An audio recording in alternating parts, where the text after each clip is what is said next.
Starting a new Minecraft world is always incredibly exciting, but it's also quite scary as well. I mean, you're starting off with nothing, you're going to have to gather up all of the resources, it's going to be pretty tricky in the early days. So today I'm going to try my best to help you out, and I'm going to give you a 50-step process to do it like a pro. Stage 1 is to give it a really awesome name. Stage 2 is to make sure your bonus chest is switched off. I mean, come on, do you really think the professionals need bonus chests? No, you gather that stuff yourself.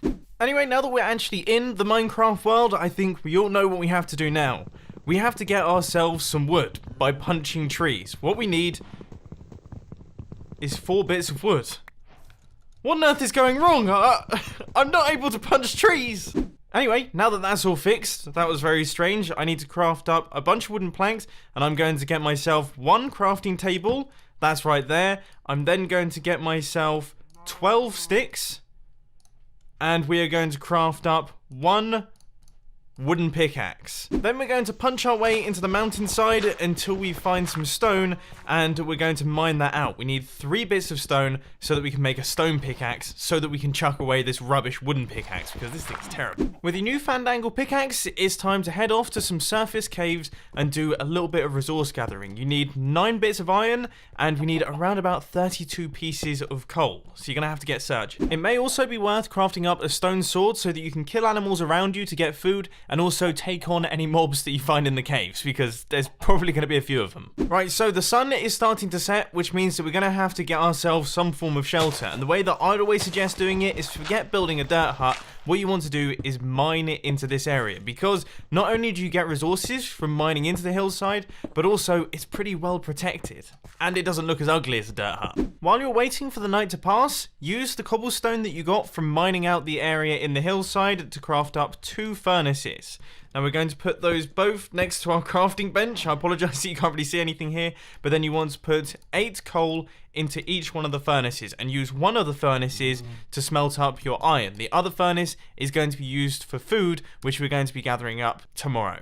Then, using the iron that you've just smelted, you need to make 1 full set of tools. And next, as boring as it may seem, you should probably wait through the night. And in the morning, you should go out, find some sheep, kill them, get 3 pieces of wool ready to make a bed, and then you should also go out and harvest some wood. I would say 16 logs in total, which is around about 64 planks. While you're doing this, you should also be on the lookout for food. You're going to need plenty of food. In fact, food is going to be the biggest issue in the early days of your Minecraft world, so I would say gather up around about a stack. And if you see any sugarcane, grab it, because it's going to be useful later on. Also, if while you're out and about hunting, you find yourself a village, make sure that all of the villagers are safe. Push them all indoors and make sure all of their doors are blocked, because you don't want these guys escaping. Villagers are incredibly important, and if there's a blacksmith, make sure you raid it as well, because there's often good stuff in there. Coming back home with all your resources, it's now time to cook up your food using the 8 coal that we have in the furnace. That will be just enough to smelt up this full stack. And also make use of the remaining coal that we have, 16,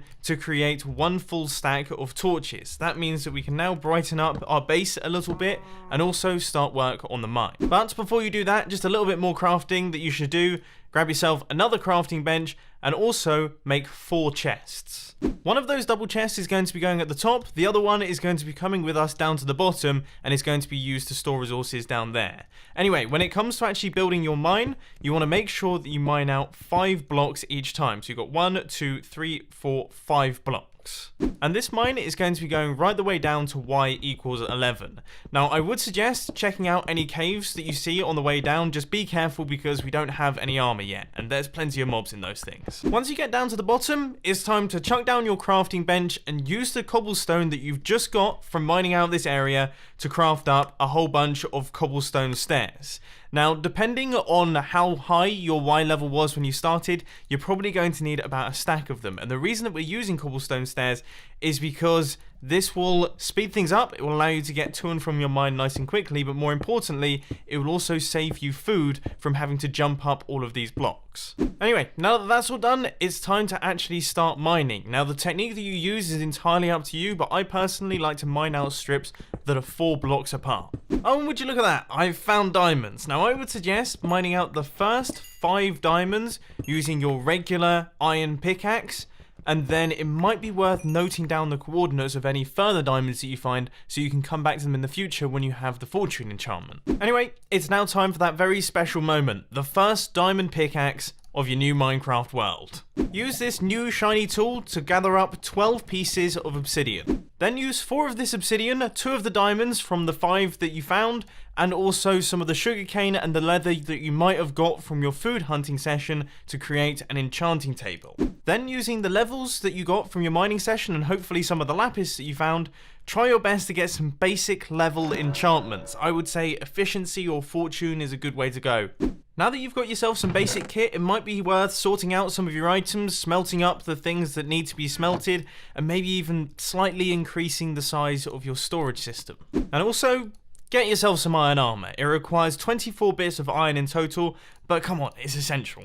Especially because the next thing that I would suggest doing is hitting the caves. It's very easy to find surface resources in caves, but of course you do run the risk of running into mobs, which is why you need to make sure that you do actually have some form of protection. But look at that. Tons upon tons of coal, and I'm sure there's even more stuff down here. And would you look at that, after a couple of hours of hard work, I've managed to get myself a decent amount of resources. We've got some diamonds, we've got a handful of other precious bits and pieces, and I've done some work on the surface of the world, gathering up some wood as well, which has allowed me to create my first farm of the world.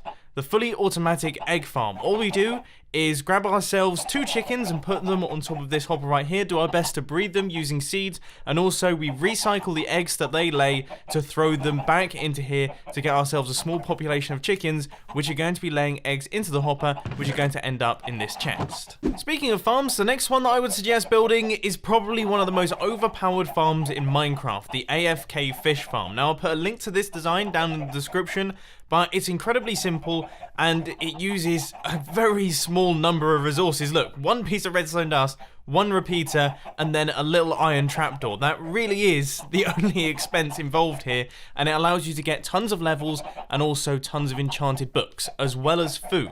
Now I would suggest going AFK at this thing for around about 2 hours, periodically checking in to see how your fishing rod durability is going, because obviously that is going to wear out.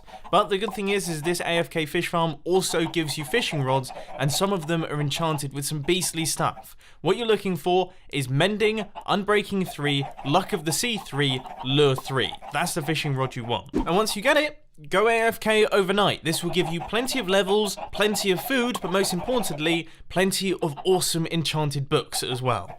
The first thing that I would suggest doing when you come back into your world after being AFK is to get yourself some bookshelves and set up a proper enchanting table, and if you have enough iron, get yourself an anvil as well. Now it's time to do some enchanting using the levels that we got from the AFK fishing session. So that is not brilliant, and if that's the case, all you have to do is throw in an old tool that you're not using anymore and put a useless 1 level enchantment on it, so then you can refresh and try again. Unbreaking 3, it might be worth taking a risk on. Just Unbreaking 3. Clearly that isn't great, so I'm going to use the books that I got from my AFK fishing session and combine them with my pickaxe in the anvil to give me a beastly pick. That's a little bit more like it, but while I was looking in the supplies, there was also this bow right here, which is pretty monstrous, especially because it has infinity, which is great for me as I don't have many arrows. So now we're just going to chuck that in the anvil there and repair it fully up to health. Now this is going to sort me for ages. Now that we're fully kitted out, it's time to grab the 10 obsidian that we have left over from earlier, and we're going to pop on through into the nether.